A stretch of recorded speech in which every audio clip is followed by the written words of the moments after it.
Okay, so let's jump into this. This is Chapter 5, Between Two Storms, 1926 to 1932. Of course, you may be aware of the Great Depression in the United States, but what else happens during this time? They call it Between the Two Great Wars. So there's a new dictator who enters Europe.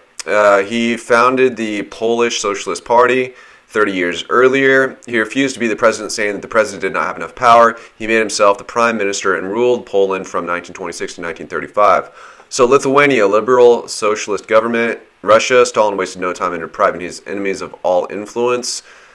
And we're going to see that a lot in Russia. I mean, people just being murdered, political enemies just disappearing or whatever. In Italy, Mussolini supervised the establishment of the corporate state. Service to the idea of fascism was paramount.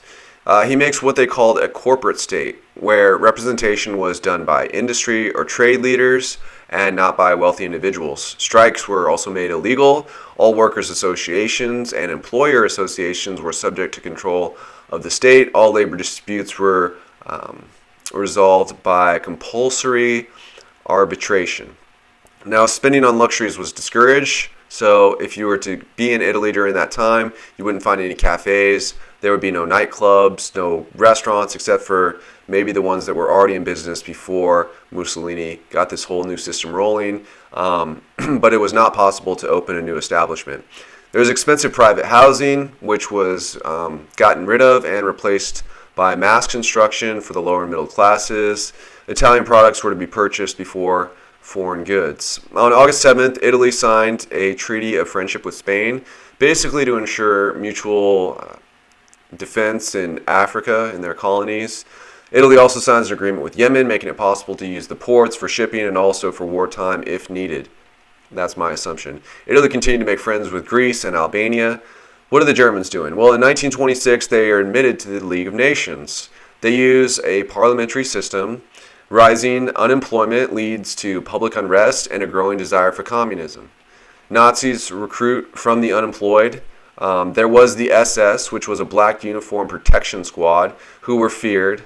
There was a Hitler youth movement with games, activities, camping, songs, and a strong push of national ideology. The kids wore brown and waved the swastika. So it was kind of like summer camp, right? You know, you're out from school, and so you go to this, camp, of Hitler camp. Anyway, Hitler produced a second volume of Mein Kampf with anti-Jewish venom in its pages. He basically thought that the Jews, if eliminated, could result in the blessing of millions of Germans who would be productive citizens. Okay. The Germans signed an agreement with the Russians that each nation would remain neutral if the other was attacked. German pushes for tourism within their country and also nationalism. Germany was secretly pushing to break the rules of the Treaty of Versailles by buying arms on the black market. The Russians set up secret training centers to train the German military. Additionally, there are factories in Russia for the Germans to build tanks, make gas weaponry, and even a school for German pilots. There was also even factories where the Germans were secretly building planes. So somehow, no one managed to spill the beans. The secret didn't get out, and that's what went on. So in Britain, it says the mine bosses begin telling the miners that they must take less money or be fired. So the workers strike, and the production of coal drops. But unemployment was so high that the workers were scared. The strikers were organized. The trade union councils called for a general strike, and the industry was brought to a standstill. So the unions had some pretty serious power. This applied to many industries, not just the coal industry. Volunteers ran essential services like, driving the public buses, or the ports were manned by volunteers to get the food off the boats and into the stores. However, the coal strike continued that summer.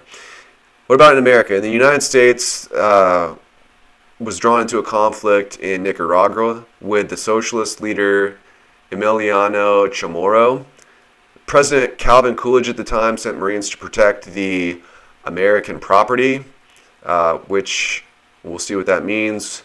So within a year, the Marines pull out after securing American interest in lumber, sugar, rice, and banana plantations. The U.S. signs a deal with Panama whereby if the U.S. goes to war, they can have control over all radio communications, aircraft, and airports. And also the U.S. got control of a strategic island off the Atlantic side of the canal's openings. America profitability was at record levels, the roaring 20s, the autos, the industrials, everything was going great.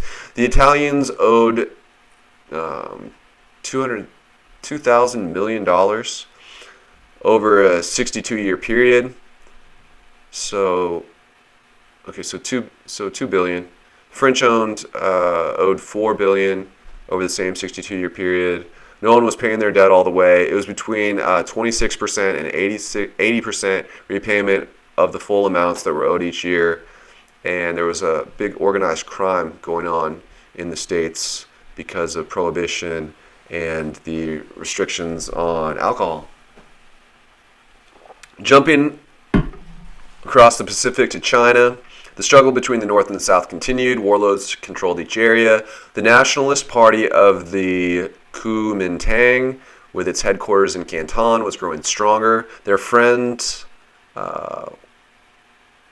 was the Communist Chinese Party. The Soviet Union had signed a treaty with the Kuomintang leader, Sun Yat-sen, so that the Chinese troops could gain better training. Stalin was skeptical of the ability of the Chinese peasants to advance the Communist Party agenda. So Mao Zedong worked with a Russian advisor about how to get the rural people to believe in communism. Mao ran a propaganda department using a newspaper. They decided they needed to overthrow imperialism and that they would need the help of the Russians to do that. The Chinese communists realized that they could not work with a group called Chiang Kai-shek, or this was the leader of a peasant movement. Stalin opposed the idea that the peasants could bring about a communist China. So a man in London creates the television, makes the television. British traders were killed in Nanking. The British Navy opens fire. Then all these Europeans bring their boats. The British apologize. Chiang Kai-shek establishes a government of his own. China remained without a central government. Now the KKK in America continues to be active. They attack the police. There were recorded lynchings. There were Italians living in New York City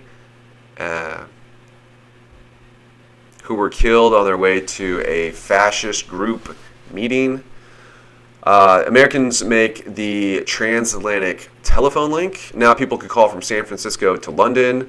There was also the first nonstop flight from New York to Paris in the spirit of the St. Louis plane. Suddenly Americans believed air travel to be safe, and commercial airline starts 3 years later. So excuse my previous comment about maybe the commercial airlines being active previously. Apparently it's not until much later, the 20s. The British arrest Russian spies. In British India, there were uprisings between Muslims and Hindus, primarily occurring in Lahore, which is currently modern-day Pakistan, but on the Pakistan-India border. If you didn't know, Pakistan was just a partition from India. It all used to be part of India, then it was partitioned at independence. East and West Pakistan. Anyways, so this occurred as the newspaper article denigrated the Prophet Muhammad. Muhammad al-Jinnah started a Hindu-Muslim conference known as the Unity Conference. However, this was not enough to stop the riots and the killings, so the Indian government makes it a crime to insult a religion. Now, there were people who were murdered for fascist beliefs versus socialist beliefs. People get violent when their money is threatened, I suppose. There was a bloom of dictatorships in Europe, of course, people wanting to overthrow them. In the Soviet Union, Stalin kept Trotsky around because people liked him and he was popular. But there was a group that broke a law of operating a printing press. Trotsky defended them, which got him expelled from the executive committee. Also, Stalin's secret police were very strong. They killed 20 former Tsarist officers without trial. Now, inside Germany, what's going on in Germany? So it says the government of Bavaria and Saxony agreed early in 1927 to end their ban on Hitler's public speaking. That year, Hitler spoke in public 56 times. You have Dr. Joseph Goebbels publishes a pamphlet about what the Nazi Party would do if it could not win power through the ballot box. Wow, that was really interesting. At that time, one of the fathers of modern racial theory was dying. His life's work had been to show that the Anglo-Saxon race was a superior one. He asserted that the German people were threatened by inbreeding with Jews, and Hitler was a big fan of his work. Stalin, back in Russia, he kicks people out as he pleases. The communists wanted to socialize agriculture, but there were already prosperous peasants, the kulaks, who were kept from becoming Soviet citizens, and they were also declared enemies of socialized agriculture. The campaign against the kulaks began and would be one of the cruelest persecutions of the 20th century. The Soviets also used a public show by making trials public. Often a charge of spying for a foreign power was used to get rid of problematic people. There continued to be problems and power struggles between the Croats and Serbs in Eastern Europe. Now, Italy is getting better. They claim that trains run on time under fascism, and they plan to drain the swamplands to decrease malaria. So actually, it's, they're seeing good times. It's kind of working, at least according to this book. It looks like, there were improvements in Italy under fascism.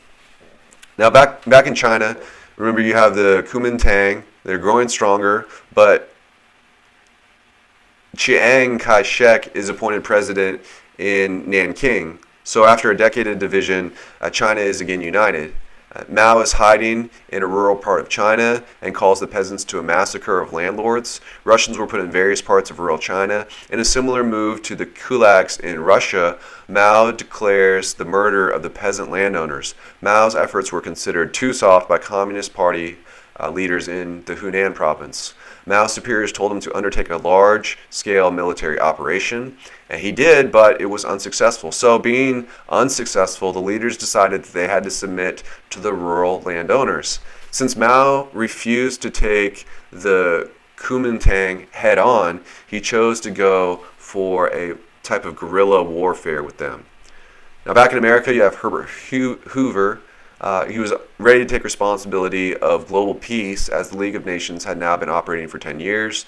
The goal was to avoid any future wars like World War I. The problems were, relegating the nations and the weapons that they had. I mean, what about keeping a defensive force? Were people allowed to do that, like in Germany? Or no, you can't have any army at all. How vulnerable? Think about how vulnerable people would be if that's what they decided to do. Also, I mean, how to what degree should soldiers be allowed to be trained? Should you be allowed just only how to shoot? Should you learn how to, do missile raids, bombing raids, submarine raids? Should you, learn how to destroy buildings? Well, I mean, what's allowed? How can the budgets be controlled for arms spending? Can you regulate that? Should those be regulated? Those were all questions the League of Nations was trying to answer. Well, going back to the British, it says that they had been involved in Palestine for years. Remember that they had been given that land after World War I. They're working primarily with a dispute regarding the Wailing Wall. The Jews were attacked after they claimed that they had rights to the Wailing Wall, and the Jews were murdered in Hebron, where the patriarchs are buried, and also in Safed. So Hitler, was very good at shaping public opinion. They would often use the war guilt clause as a way to incite their followers to anger, and they called for the removal of that clause. It's basically a clause that's not so great, but I think it was either in the Treaty of Versailles or whatever, but it basically said, these guys did the wrong thing, they should have to be punished for so many years into the future, those, terrible Russians, those terrible Germans kind of language. And, they hated it, so he used it to his advantage. Hitler did. In Russia, Trotsky, in defiance of Hitler, had decided to continue to participate in the political arena. For this, he was exiled to Turkey and then to Mexico, where he died. There continued to be mass executions of the kulaks,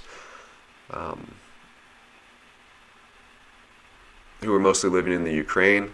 Stalin announces that the socialization of agriculture will be continued at all costs. The state aimed to take their cattle and land by force. So in protest, many peasants slaughtered their cattle rather than give them to the state. Most were deported into labor camps in the Arctic Circle. It's estimated that 45 million were killed in this effort.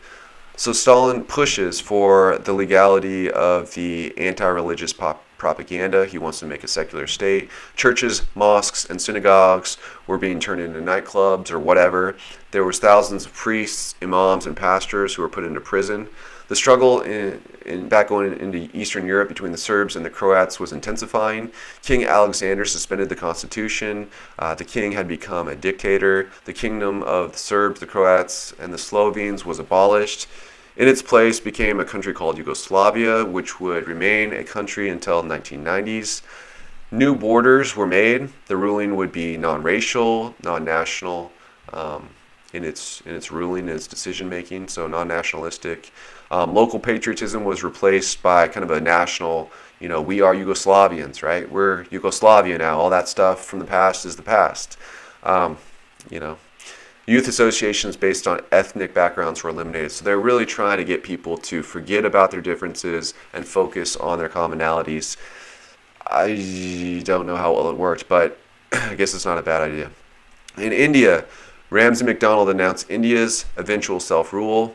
So MacDonald was a Brit, and he saw that the British were not going to be able to rule India for forever. They were there for 400 years, all told, so maybe longer, maybe 450. Anyway, elevated to the same status as those in Canada, Austria, and New Zealand.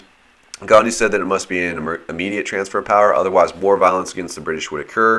In 1926, a huge spike in the stock market in the U.S. was impressive. Historic highs after the dip in the 1920 to 1921 had occurred, and so things were good. In October 1929, there was a large sell-off of shares, which took the market back to where it had been 2 years prior in 1927. President Hoover sent out a message assuring Americans that the economy and its fundamentals were solid, and the book says that it was true, that the fundamentals of the economy were strong. However, the massive sell-off on Black Thursday, October 24th, 1929, really kind of was a huge sell-off. The average price of the leading American industrial shares dropped 40%. There's some retirement portfolios that decreased between 66% and 75%. So you had $100, it turns into like 30, turns into like $25. So really sucks. Not a good time to sell, right? Just hold on, let it recover. Within 3 years, national income fell by 50%. Congress agreed to increase public spending. Hoover tried his best to assure everyone. Railroad companies promised not to reduce their wages. But 8% were out of work. So 8% unemployment is not that bad. You can see places, it'll eventually get, I think, to 25% unemployment in the recession in the 20s, early 30s. So Gandhi was arrested, taken to Pune, which is a city, west coast, I believe, western coast, in India. VP Patel resigned. He was the president of the Legislative Assembly. People riot, shut down voting events. The British would retain control of the foreign affairs and defense on the condition that Gandhi, Nehru, Patel, and other leaders were released from jail. So then, going back to Germany, like I said before, the high unemployment rates eventually kind of break the people's spirits. People feared the spread of communism, so they were drawn to the Nazi Party as a weapon against it. The unemployment went from 2.5 million people up to 3 million, and eventually up to 5 million people. So the Nazi Party continued to offer them a place of refuge for their emotional bitterness. Very tricky, or preying on people's emotions, I suppose. In Austria, the payment of reparations was a heavy burden. So Johann Schober goes to The Hague, and The Hague is in Amsterdam in the Netherlands. It's a place of international justice for the administration of disputes like this, civil international disputes. And he was able to free Austria from the debt related to Czechoslovakia and Yugoslavia. Then 3 months later, the Austrians signed the treaty with the Germans, which alarmed all the international powers. It makes sense, right? Those two were allied in World War I, and now they're buddies again. They're making agreements and treaties again, so of course everyone would be upset or worried. So Stalin slowly removes or replaces mid-level politicians and bureaucrats. In the U.S., President Hoover is scrambling, industry leaders to rally the economy. Many small businesses are failing. By April of 1930, so this is say like 6 months after the stock market crashes, the economy looks to be stabilizing. But, a few months later, it was clear that small businesses were failing, unemployment was still rising, there was, things were not looking good. People saw that. When they saw that, there was a second crash. Now, bank failures were multiplied threefold. Grain prices fell to make farming unprofitable. So all those people, that entire industry, right, was, zero output. Also, they had a bad year for weather. Breadlines became popular in the cities. Congress passes emergency measures again. Automobile accidents are killing many people. Italy becomes more stern and warlike. France began the construction of the Maginot Line. It's a string of fortifications from the Belgian border to the Swiss Alps, hoping to protect from German invaders. So they see the writings on the wall, right? They see this agreement go down between Austria-Hungary and the Germans, and they say, man, we better freaking buckle up, lock down, and get ready, because it could be that, we're going for another world war. German unemployment hits 5 million. Now, Heinrich Himmler was put in charge of the protection squad. It's his own intelligence service. They call it the SD, and it was headed by Reinhard Heydrich. The Germans and the Austrians tell the world that they are making a customs union. They're trying to tell everybody, hey, this is just an economic thing. This isn't a military thing. We're not trying to take over the world. We're just trying to do a trade deal here. So just a free trade agreement, no problem. But no one's believing it. Everyone's suspicious. The French withdraw their funds from the Austrian banks. The British see the collapse of its banking system. So, the United States lends money to Britain to protect against the financial collapse. In Germany, racism is, a main card that's played to get political advantage. And unemployment's getting worse. Now it's at 5.5 million. In America, there's 3 years of economic turmoil. You have bank failures. People are losing their savings and their money. So it's just, it's not a good situation. One thing is that the banking industry has not really been able to figure out how to protect or do a modern recovery. And so, people definitely studied the stock market crash and the recovery systems a lot. Like we saw 2008, 2009, quantitative easing, some of the lowering of the interest rates and all that stuff, easy borrowing. But, it wasn't something that they were really, they didn't have that research to lean upon. In China, Cantonese challenge Chiang Kai-shek's authority with the Kuomintang. Mao's wife and younger sister were killed when communists took control for a 10-day period. Mao finds his wife dead. I just can't imagine how much that would really, mentally, maybe just bother him, mess him up, make him angry for his life, I don't know, but I just never knew that about his life. Gandhi continues to lead the nonviolent protests, continuing to boycott British goods in 1932. The Nazis win 40% of the popular vote with Hitler, yet they lose the presidential election. The Nazis were pissed, and they even had the majority in some areas. They made the national government afraid of civil war. The Nazis did take more seats in parliament in the days and months to come. Hitler vows to destroy Marxists, which I always thought was interesting, I didn't know that he was that opposed to Marxism.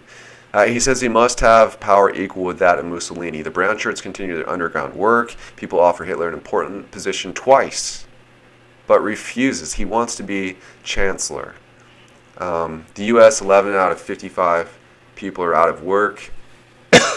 So that's where you're starting to see those, that's 20% unemployment level, right? People begin trading goods instead of using money.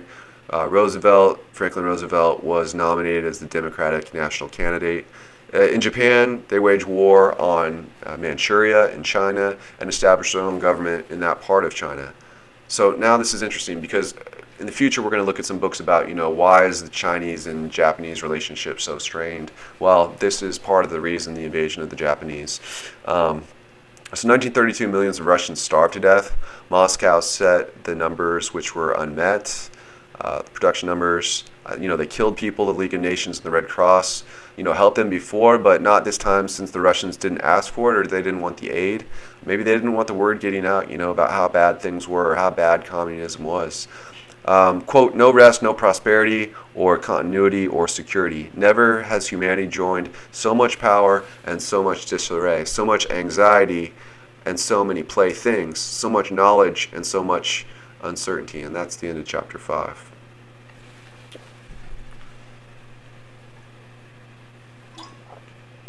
Interesting book, eh? Literally, it's not an easy read. It took quite a long time to go through all this because all these details, all these places, all these names you never heard of. It's a lot to keep track of, but it's really interesting. This is kind of this guy's like life work. So chapter 6, Towards the Abyss, right? 1933 to 1939. Things are going to worsen. We're headed towards World War II. So 1933, Hitler becomes the Chancellor of Germany. He gets the post that he wanted, and he's invited to do so by the president. Isn't that interesting? I mean, it was just a few years earlier that he was in prison, right, on charges of treason. Now he's the Chancellor, invited to be so. Hitler quickly took steps to exterminate democracy within Germany. He also got rid of the right to a trial of the accused.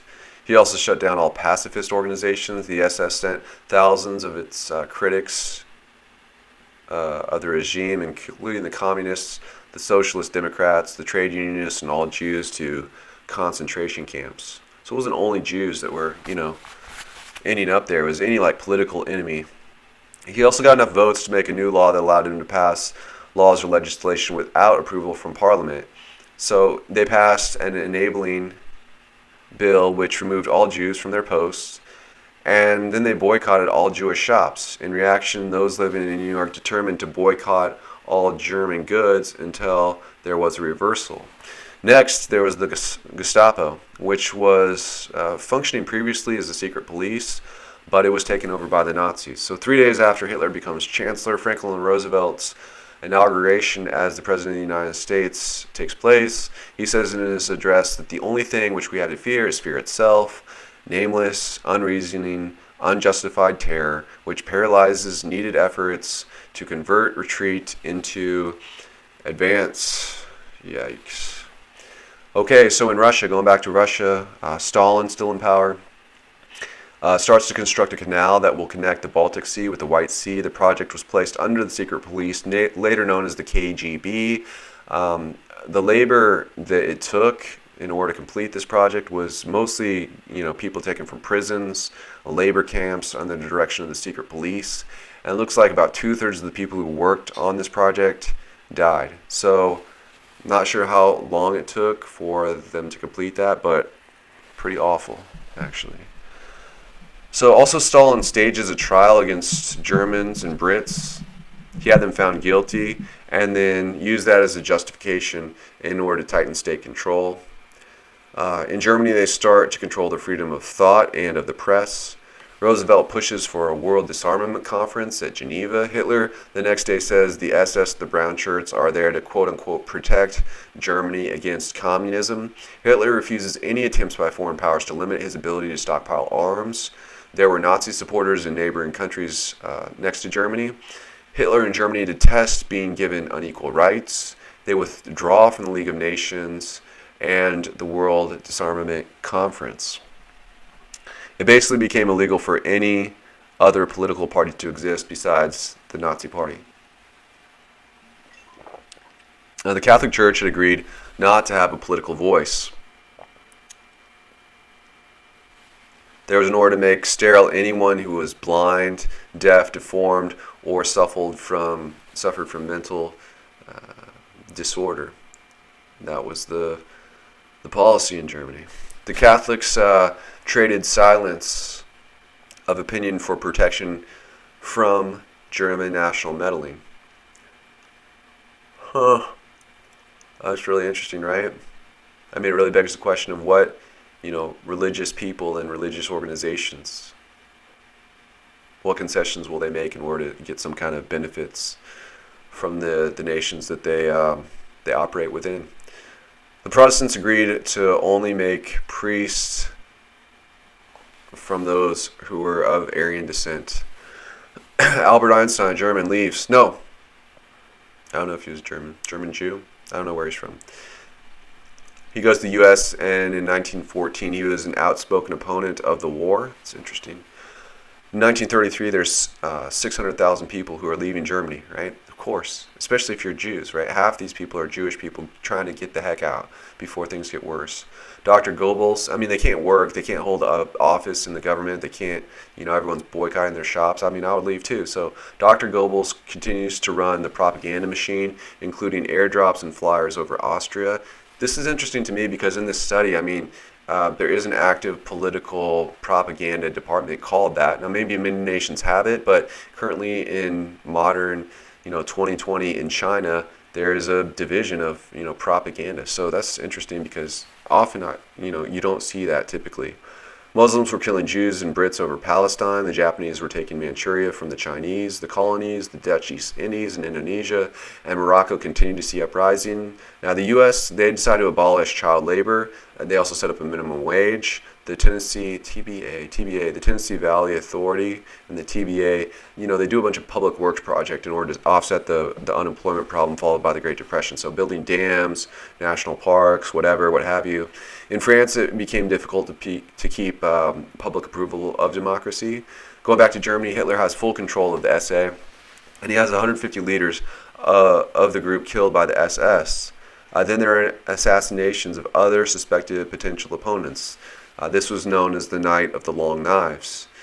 Going over to China again, Mao and his communists pull back from the south, to the south. So Mao, they were trying to press to the north, where the Kuomintang areas were, but they couldn't, so they retreated south. Okay, remember he's mourning the loss of his wife and his daughter, right? So it was a long march. Mao's group was attacked by nationalists along the way. The communist soldiers walk 6,000 miles. So they basically go on a backpacking trip for a full year. They're just hiking, right? 12-month period. So once they arrive in the South, Mao has established his leadership through the ordeal. I mean, people saw his leadership. You go through an ordeal like that and you say, man, this is our guy. We've been through hell and high water, so we're going to stick with him. So Mao was made the party chairman, and he promised to expand communism. Inner Mongolia comes under Japanese control. Japan also takes control of Korea, and many of the communists are arrested. Japan abrogated the Washington Naval Treaty. She would build her navy to whatever size she pleased. In Turkey, the famous soldier Mustafa Kemal continued. He takes the surname Ataturk, father of the Turks. He prized education over religious commitment to Islam. He puts the classroom before the mosque. Spain moves towards civil war as Catalan independence is proclaimed. This was met by the reaction of General Franco in Madrid. Now, an important political figure and friend of Stalin was killed or assassinated.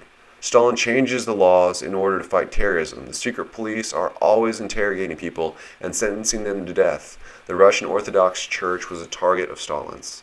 The League of Nations was unable to protect Abyssinia from attacks, and the British Parliament member declared that other small countries would also not be protected. So Abyssinia is this area, it's like Central Africa, it's kind of, I say like near Ethiopia, I think like to the west of Ethiopia. Yeah. So they couldn't protect those areas. And also nations like Lithuania, Memel, or Austria. Security will leave not only small nations, but also France and Czechoslovakia and Italy as well. There was talk about the League of Nations confronting the Nazis. Hitler's counter move was to make compulsory military service for Germans. What else do we have here? In the U.S., Roosevelt pushed his New Deal despite Republican opposition to federal interference. There were still 10 million unemployed out of a workforce of 60 million. So 16%, down from 20%, but still. He also passed a Social Security bill which provided unemployment insurance, health insurance, non-contributory old age pensions, maternal and child welfare, vocational rehabilitation, and pension for the blind. The U.S. had ownership of the Philippines for about 40 years after taking it from Spain. It says the Philippines would become the new Commonwealth of the Philippines. They asked the U.S. to reorganize the defensive military, which the U.S. agreed to do. They sent General MacArthur, who will defend the Philippines against the Japanese 6 years later in the Second World War. Well, Hitler makes military service compulsory, like we just said, and eventually makes German youth camps mandatory, which takes a lot of kids out of church. There's 10,000 German troops that are on their way to Spain to support Franco. Germany tries to make a non-aggression pact with several countries, and the Olympics are held in Berlin. Now, Germany continues to prepare for war. France strengthens the Maginot Line. Many people are hungry in Germany, but Dr. Goebbels justifies the shortages as necessary in order for people to defend themselves from the threat of outside nations with greater military strength. The British in Palestine set up a partition after some violent events where the British retained control of Jerusalem. There's rioting in Egypt, which leads the British to release control of Egypt, except for control of the Suez Canal. So the U.S. Supreme Court overturns the minimum wage legislation as a violation of corporate rights. Isn't that interesting? So they had a minimum wage, and the Supreme Court said, nope, I can't have it. Roosevelt proposes some changes to a number of active federal judges. Going over to France, they create the Ministry of Defense, and they're really expanding the Maginot Line. They're continuing to see things deteriorate. With Germany, their neighbor to the east. So Germany sits to the east of France, and so they're really worried. They're really worried that things are going to get bad. So they're making the Maginot Line stronger. Hitler and Mussolini send troops to support the Spanish nationals. Okay, so Hitler and so Germany and Italy are helping the Spanish under Franco. Yet no one could gain ascendancy. No one could really prove to be the superior force in Spain. It says the Marxists were fighting out of Catalan. The prime minister was a Republican. But when a new prime minister, Negrin, comes into office, he sends orders to arrest the Catalan Marxist leaders. So then you have the Republican forces, the Franco's forces supported by the communist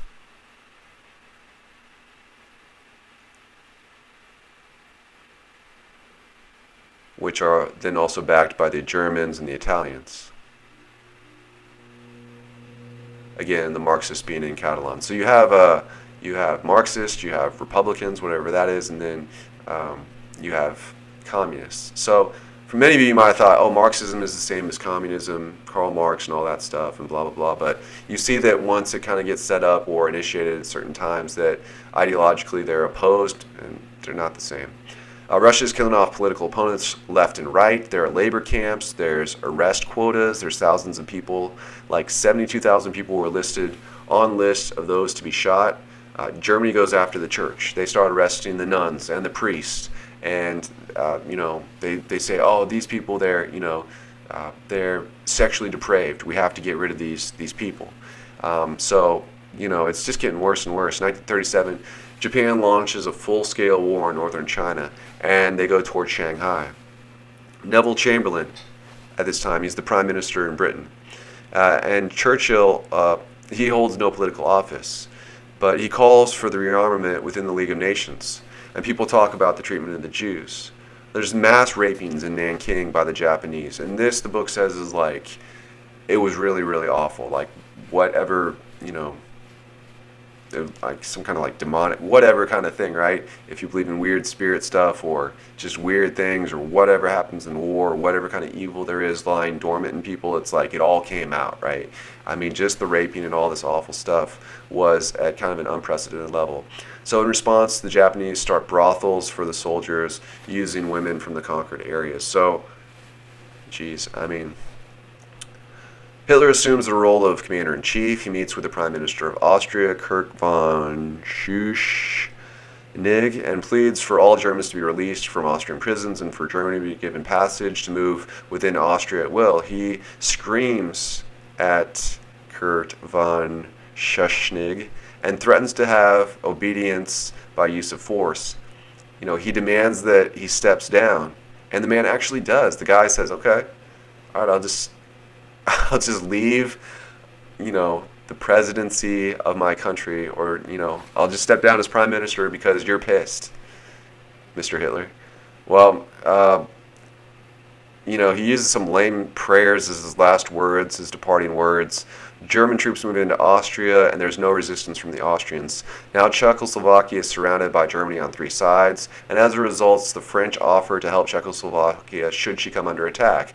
There are meetings with the French, the Italian, the British governments about how Czechoslovakia can transfer some land to Germany. Not sure why. I guess it was some kind of like plea deal or some kind of something like that, appeasement. But many celebrated on Downing Street in London, and others called it victory for brute force. So I don't know about the celebration in Downing Street, but in Spain, the Madrid government continued to hold the capital. So the Italians and the Germans suggested that Franco use air power.